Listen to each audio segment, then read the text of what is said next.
నమస్కారం బాబు, నమస్కారం. రామయ్య, వాసు ఎక్కడ? షికార్కి వెళ్ళారు బాబు, ఇప్పుడే వచ్చేస్తారు.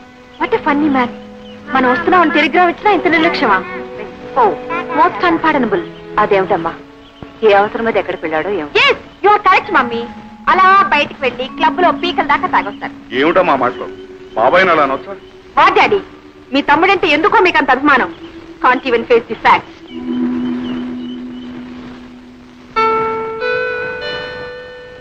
బాబు వాటి ముడుకోకు.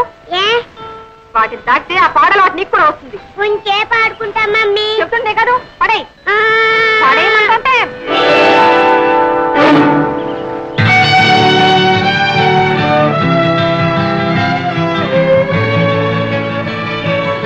మమ్మీ చింతాతి అయినేనా? చింత కాలేదు, చింత కాలేదు. పదా చింతాతియా చింతాతియా.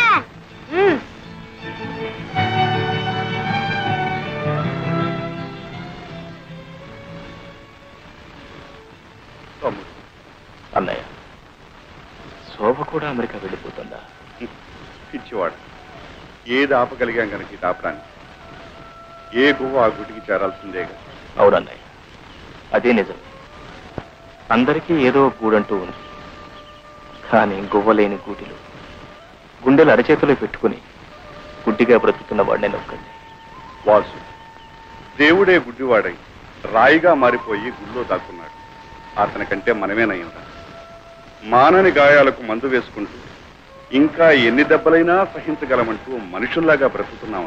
అన్నయ్య, శోభ వెళ్ళిపోతుందంటే నాకే ఎలా ఉంది, ఇక మీకు వదినకి ఎలా ఉంటుంది? ఎలా ఉన్నా చేయగలిగిందే ఉంది. అల్లుడికి ఇంకా అమెరికాలో 5 సంవత్సరాల కాంట్రాక్ట్ ఉందట. ఈ వయసులో ఎక్కడుండేవారు అక్కడే ఉండటం మంచిదని నేను మీ వదిన ఒక నిర్ణయానికి వచ్చి నీతో సంప్రదించకుండానే. దాందే ఉండలే అన్నయ్య, మీ కూతురి యోగక్షేమాలు మీకంటే నాకు ఎక్కువ తెలుస్తాయా? ఏదో అయిన వాడిని కనుక నాతో చెప్పి మీ బాధ్యత తీసుకుంటున్నారు. అవే మాటలు. అన్నయ్య, వదినతో చెప్పి శోభకు దిష్టి తీయించు. పోయినసారి చూసిన దానికంటే కొంచెం ఒళ్ళు చేసింది. బంగారు బొమ్మలాడింది. అవే కళ్ళు, అదే నవ్వు, ఆ చిరుకోపం. డాడీ డాడీ ఒకసారి ఇలా రండి. అన్నయ్య, అమ్మాయి పిలుస్తుంది, వెళ్ళు.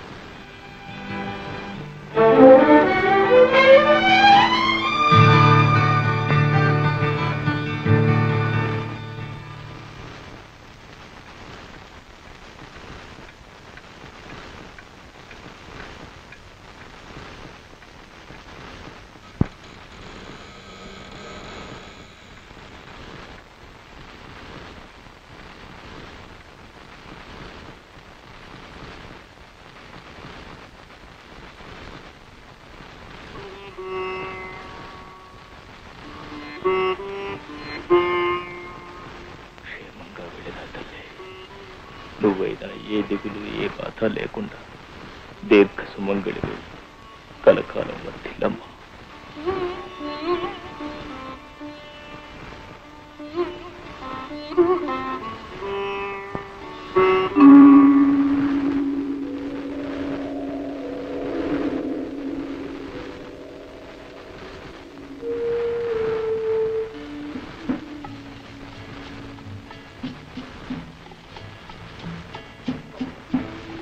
అర్ధరాత్రి ఇంకా నిద్రపోలేదు.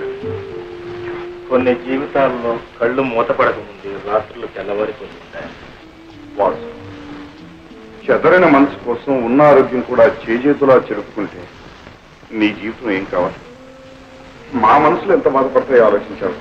నాకేమన్నా మనసును చంపేసిన మనిషిగా చాలా ఆయుషిచ్చాడు ఆ భగవంతుడు. సరే గాని లక్ష్మి ఆరోగ్యం ఎలా ఉంది? జీవితంతో పోరాడలేక, విధితో రాజీ పడలేక సతమతమవుతుంది. కన్న కూతురు పెరిగి పెద్దదై పెళ్లి పేరెంటం చేసుకుని ఈనాడు సంతోషంగా భర్త దగ్గరికి అమెరికా వెళుతూ ఉంది. ఆనందంగా చీరసారే పెట్టుకుని మనసారా ఆశీర్వదించలేదు నికృష్ట బ్రతుకుతోంది.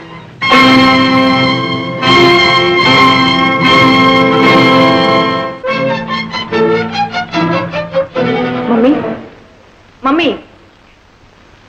ఏమిటమ్మా? మమ్మీ నేనెవరి కూతుర్ని? నిజం చెప్పు, నేనెవరి కూతుర్ని? ఏమిటా అర్థం లేని మాటలు? కలవరిస్తున్నావా? అసలు నీకు ఆ సందేహం ఎందుకు వచ్చింది? ఎందుక? తాగిన వాడు అబద్ధం చెప్పలేడు కనుక.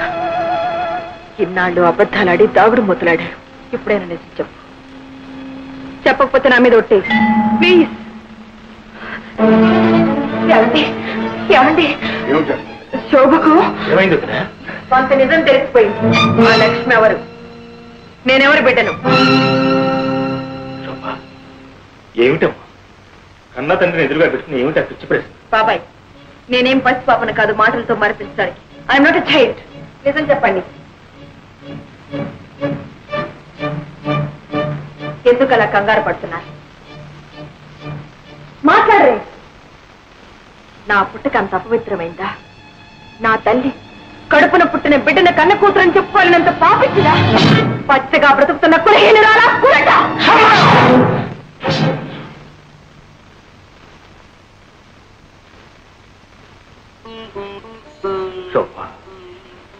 నీ తల్లి కులట కాదమ్మా, కులదేవ. పతిత కాదమ్మా, పరదేవ.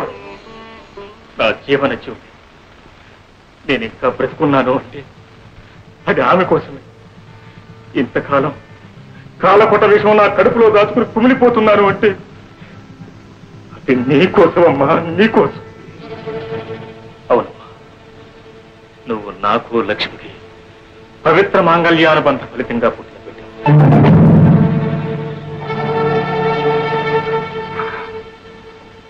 అవును, వాసు నీ కన్న తండ్రి.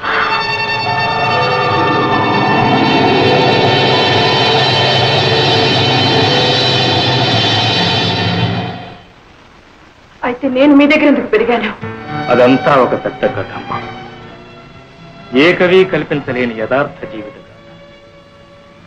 నేను కాలేజీలో చదువుకునే రోజుల్లో జీవిత భాగస్వామిని గురించి కలలు కనేవాడిని. ఓహో, నీకు చెవుడు కదా.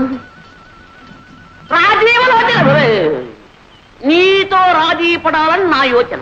3 ఘట్టాలు, 3 పాయింట్లు, 3 ముక్కలు అంతే. కుక్కలా? మా కుక్క ఇంకా